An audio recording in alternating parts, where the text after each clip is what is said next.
पादाय कृष्ण पृष्ठाय भूतले श्रीमते भक्ति वेदांत स्वामिनिति नामिने। हरे कृष्ण कृष्ण कृष्ण हरे हरे, हरे राम राम राम हरे हरे। श्रील ऐसी भक्ति वेदांत स्वामी प्रभुपाद की जय, आचार्य महात्मा गांधी जी की जय। हरे कृष्णा। तो आज की श्लोक संख्या 11वें अध्याय का 21वां श्लोक है। पुनर्कथन कर लेते हैं 20वें श्लोक की, जिससे यहाँ की कड़ी जुड़ने वाली है।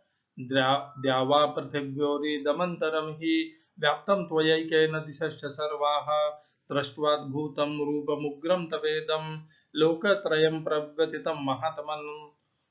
तो अर्जुन कहते हैं, पृथ्वी से लेकर के दूर दूर इस इस सूर्य मंडल में, सौर मंडल में जितने भी ग्रह हैं, जहां तक आकाश है, वह सारी दिशा आपने व्याप्त कर रखी है।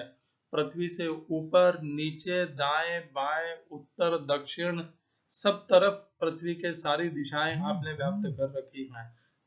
जो भगवान का काल रूप है वह इतना विश्व रूप से भी अधिक विस्तृत लग रहा है, प्रतीत हो रहा है, क्योंकि उसके कारण अर्जुन को केवल यह विश्व ही नहीं, संपूर्ण सौर मंडल ही भगवान से व्याप्त दिख रहा है। और अर्जुन फिर कह रहे हैं, आपके इस अद्भुत और उग्र रूप को देख करके, यहाँ पर शब्द महत्वपूर्ण है, देख करके लोकत्रयम प्रव्यथितम महात्मन। हे श्रेष्ठ पुरुष, आपके इस अद्भुत उग्र रूप को देख करके तीनों लोकों के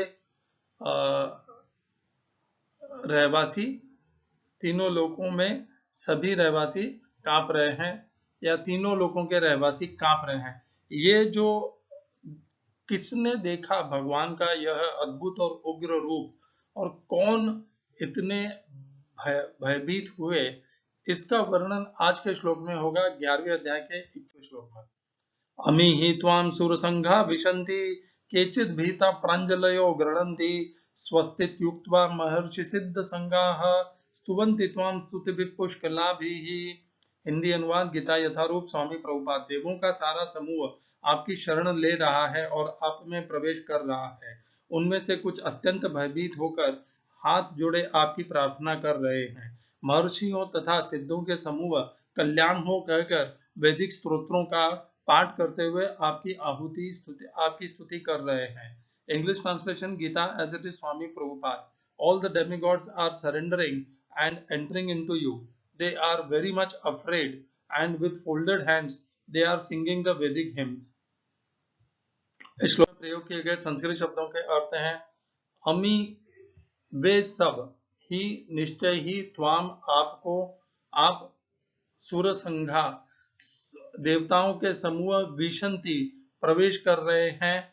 दूसरी पंक्ति, केचित भीता, केचित उनमें से कुछ, भीता भयवश भयभीत होकर, प्रांजलयो हाथ जोड़ करके, गृह्णन्ति प्रार्थना कर रहे हैं या स्तुति कर रहे हैं। तीसरी पंक्ति, स्वस्ति कल्याण हो, उक्त्वा इति इस प्रकार, उक्त्वा कहकर, उक्त्वा शब्द यहाँ पे प्रभुपाद ने नहीं डाला है या ट्रांसलेशन में नहीं आया है।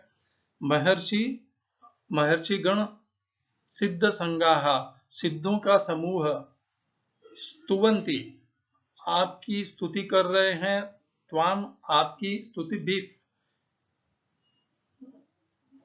प्रार्थनाओं से, पुष्कलाभि ही प्रार्थना कर रहे हैं वैदिक स्तोत्रों से। इस श्लोक का तात्पर्य गीता यथारूप स्वामी प्रभुपाद के द्वारा समस्त लोकों के देवता विश्वरूप की भयानकता तथा प्रदीप्त तेज से इतने भयभीत थे कि वे रक्षा के लिए प्रार्थना करने लगे। ओम अज्ञानतिमिरन्धस्य ज्ञानाञ्जनशलाकया चक्षुरुन्मीलितं येन तस्मै श्री गुरुवे नमः। एकं शास्त्रं देवकी पुत्र गीतम्, एको देवो देवकी पुत्र एव, एको मंत्रस्तस्य नामानि यानि, कर्मापेकं तस्य देवस्य सेवा। हरे कृष्णा। अमी अर्थात वे सब।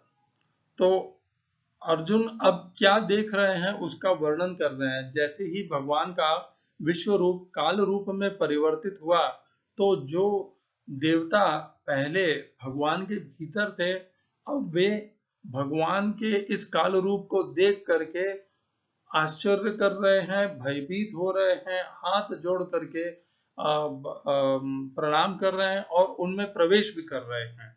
एक साथ ये सब कुछ हो रहा है। तो जो देवताओं का संग है, जो पहले स्वयं विश्वरूप के भीतर दिख रहा था अर्जुन को, अब वही देवताओं का समूह है काल रूप में प्रवेश कर रहा है। देवता भी काल से काल के परे नहीं है। देवताओं की भी एक अवधि है, उसके बाद वे भी नष्ट हो जाते हैं। यह इससे हमें समझ में आता है कि काल रूप के काल सबसे महान है। काल सबको नष्ट कर सकता है, देवताओं को भी नष्ट कर सकता है। तो वे देवता भी भगवान के इस काल रूप में समा रहे हैं, प्रवेश करके नष्ट हो रहे हैं। और केचित भीता, उनमें से ही कुछ प्रांजलयो, हाथ जोड़ करके प्रार्थना कर रहे हैं। गृणंती अर्थात स्तुति कर रहे हैं, प्रार्थना कर रहे हैं। तीसरी पंक्ति, ये तो हुआ पहली दो पंक्तियों में देवताओं का वर्णन है कि देवता किस प्रकार भगवान को देख रहे हैं। भगवान को देखने वालों में देवताओं का वर्णन हुआ है और महर्षि और सिद्ध संघों का भी वर्णन हुआ है। तो देख करके भगवान के इस अद्भुत और उग्र रूप को, जो पिछले श्लोक में अर्जुन ने कहा, दृष्ट्वाद्भुतम रूपम उग्रम तवेदम लोकत्रयम प्रव्यथितम महात्मन। तो तीनों लोकों के में जो देवता हैं वे किस प्रकार व्यवहार कर रहे हैं, वह पहली दो पंक्ति में आ गया। और महर्षि और सिद्ध संघ वे क्या कर रहे हैं। महर्षि और सिद्ध संघ कल्याण हो इस प्रकार स्वस्ति वाचन कर रहे हैं। और साथ में क्या कर रहे हैं, स्तुवंती, स्तुवंती अर्थात आपकी स्तुति कर रहे हैं, भगवान की स्तुति कर रहे हैं। तथा स्तुतिभिः अर्थात प्रार्थना कर रहे हैं, वैदिक स्तोत्रों के द्वारा भगवान की से प्रार्थना कर रहे हैं, उन्हें प्रसन्न करने के लिए वैदिक स्तोत्रों का गायन कर रहे हैं।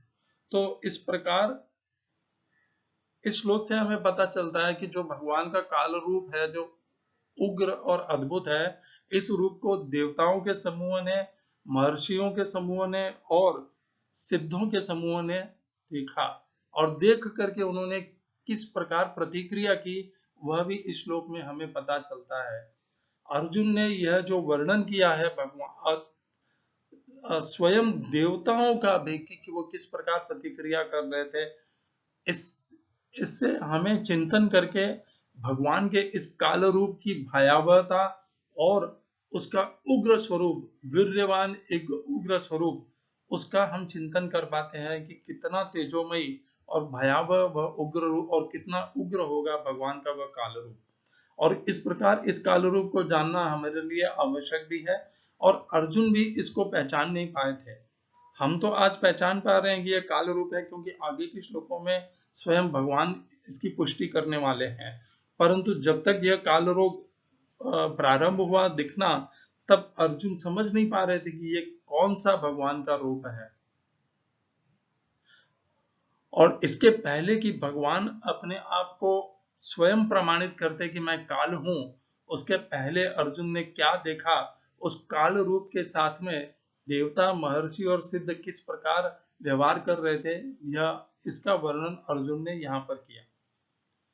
हरे कृष्णा। श्रील एसी भक्ति वेदांत स्वामी प्रभुपाद की जय। आचार्य महात्मा गांधी जी की जय।